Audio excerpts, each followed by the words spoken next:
2025 के अंदर है। हमारे साथ बहुत ही अनुभवी, बहुत ही ज्ञानी, हमारे वीडियो पे बड़ा प्यार हमारे सब्सक्राइबर ने दिया। फिर से हमारी भेंट उनसे हुई है, किस्मत से ही आज मिलना हुआ। हमें नहीं जानकारी थी कि वो आज आ जाएंगे। जानेंगे, थोड़ा सा डिटेल भरा वीडियो है। नमस्कार सर जी। नमस्कार, बहुत बहुत स्वागत सर आपका हमारे सभी पूरी टीम के चैनलों पर। सभी साथियों के, सभी दर्शकों का बहुत बहुत नमस्कार। और मैं तो उस नमस्कार के साथ ये भी कहता हूँ कि हनुमानगढ़ और गंगानगर के आसपास से कोई किसान साथी या भेड़ बकरी पालक कोई है तो वो इस 3 दिवसीय मेले के अंदर आए और पशुओं की अलग अलग जो नस्लें आई हैं इनके बारे में देखें। अपन जो चर्चा कर रहे थे पहले ऑफ द कैमरा बात कर रहे थे कि ब्रीडिंग के लिए कोई भी किसान चाहे छोटा बच्चे का ही सिलेक्शन क्यों ना करे, तो उसमें कैरेक्टर कैसे होने चाहिए। क्योंकि आज के टाइम में 100 फार्म खुलते हैं, 90 बंद होते हैं। उनके पीछे रीजन यही होता है कि वो अच्छी ब्रीड का या पर्टिकुलर ब्रीड में अच्छे एनिमल का सिलेक्शन नहीं कर पाते। तो एनिमल जब चाहे अपन, एक कहावत है ना कि पूत के पाँव पालने से ही दिखाई दे जाते हैं। बिल्कुल जी। तो वो ये चीजें होती है जो कुछ अपन आइडेंटिफाई कर पाए या पहचान पाए। जैसे मेल चाहे किसी भी पशु का हो, गाय का, भैंस का, भेड़ का, बकरी का, मेल हमेशा आगे से डोमिनेंट कैरेक्टर वाला होना चाहिए। यानी उसका कंधा मजबूत होना चाहिए, उसकी गर्दन भारी होनी चाहिए, उसका जो फेस है, उसका जो हेड है, वो चीज़ें हमेशा मेल की भारी होती है।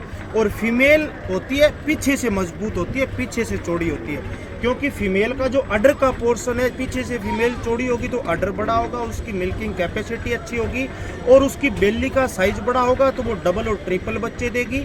और जब वो बच्चे देगी, पीछे से मजबूत होगी तो चौड़ी होगी तो बच्चे देने में कोई परेशानी नहीं आएगी, है ना। तो ये कई चीजें होती है, ये हमेशा अपने को देखनी है। पर्टिकुलर अपने एनिमल पे बात करें तो भी ये कैरेक्टर उसमें होना जरूरी है।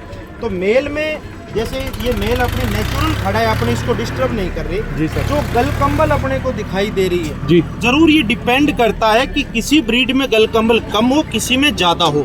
पर मेल में हमेशा जो गलकंबल वाला, गर्दन वाला जो पोर्शन है ये मोटा, मजबूत। और यदि किसी ब्रीड में गलकंबल एक कैरेक्टर है तो उसके अंदर बड़ी हैवी गलकंबल होनी चाहिए।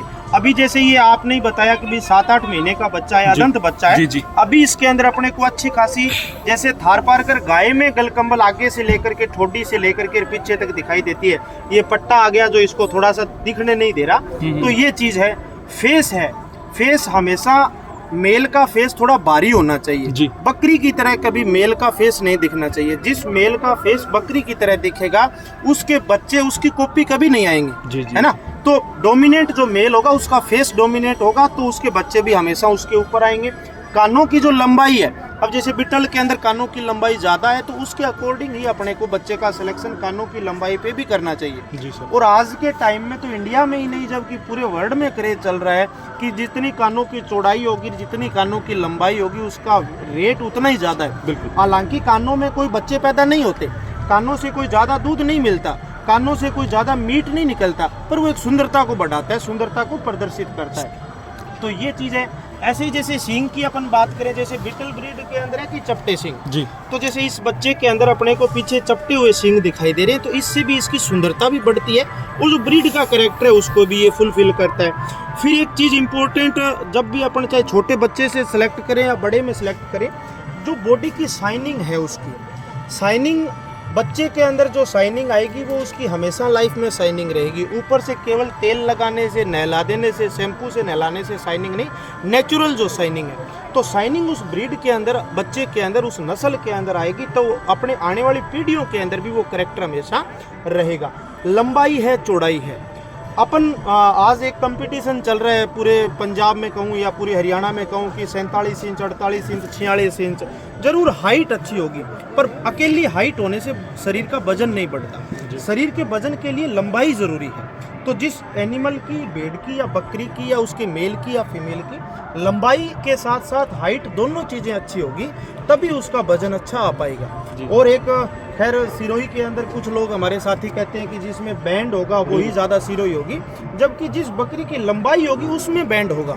और जिस बकरी की लंबाई होगी उसमें आप 90% देख लेना, जो किसान भाई काम कर रहे हैं, जिस बकरी की लंबाई जितनी ज़्यादा है, बड़ी है, वो 2-2, 3-3 बच्चे नॉर्मल देती है। और जिस बकरी की लंबाई नहीं है, केवल हाइट है, वो 2-2 बच्चे नहीं देती। तो ये सारी चीज़ें, चाहे मेल फीमेल। फिर आजकल एक टेस्टिकल की भी बहुत इंपॉर्टेंस है, मेल हो या फीमेल हो। जनरली टेस्टिकल छोटे हैं या बड़े उससे कोई बहुत ज़्यादा लेना देना नहीं होता। टेस्टिकल थोड़ा बहुत सीजन के अकॉर्डिंग भी उसकी शेप में भी थोड़ा बहुत चेंज आता है। गर्मी ज़्यादा होती है तो टेस्टिकल का साइज बढ़ जाता है, सर्दी ज़्यादा है तो टेस्टिकल थोड़े सिकुड़े हुए दिखाई देते हैं। पर जो एक टेस्टिकल की प्रॉपर शेप है वो होनी चाहिए। ऐसा नहीं होना चाहिए कि एक टेस्टिकल छोटा है, एक बड़ा है, एक लटका हुआ है, एक ऊपर उठा हुआ है या बिल्कुल आगे पीछे है। इस तरह की चीज़ हमेशा नहीं होनी चाहिए। बहुत ज़्यादा ओवर साइज भी यदि टेस्टिकल का है तो वो भी ब्रीडिंग के लिए अच्छा नहीं होता। कई साथी ऐसे बोलते हैं कि इसके बड़े टेस्टिकल हैं तो आने वाले समय में इसकी जो बच्चियां आएगी, फीमेल आएगी, उसमें अडर का साइज बड़ा होगा। ऐसा कुछ नहीं होता। तो टेस्टिकल एक प्रॉपर शेप में होने चाहिए, टेस्टिकल एक आइडियल होने चाहिए। ये सीथ वाला जो पोर्शन है ये तो खैर अभी बच्चा है, जैसे जैसे एज बढ़ेगी तो इसकी लंबाई भी बढ़ती है। एक ब्रीडरों को मैं ये बता देना चाहता हूँ, जैसे ये बच्चा है तो इसमें जैसे ये बाल है नीचे सीट के नीचे, ये काटने अपने को चाहिए। खैर अभी तो ये बच्चा ब्रीडिंग के लिए काम में नहीं ले रहे, पर जब ब्रीडिंग के लिए काम में लेने लग जाते हैं तो प्रत्येक 3-4 महीने बाद अपने को इसकी सीट के जो बाल है थोड़ा सा छोड़ के नीचे से इनको कट कर देना चाहिए, क्योंकि इन पे धीरे धीरे बच्चा जब पेशाब करेगा, बैठेगा तो इन पे गंदगी लग जाती है। उस गंदगी से फिर जो बैक्टीरिया हैं, जो जीवाणु हैं, वो इसके पेनिस को टच करके उसको भी खराब कर सकते हैं। और जब मेटिंग करेगा तो जो वेजाइना का पोर्शन है उस पे लग करके इन बालों की जो गंदगी है उसकी वजह से भी इन्फेक्शन आगे फैलने के चांस रहते हैं।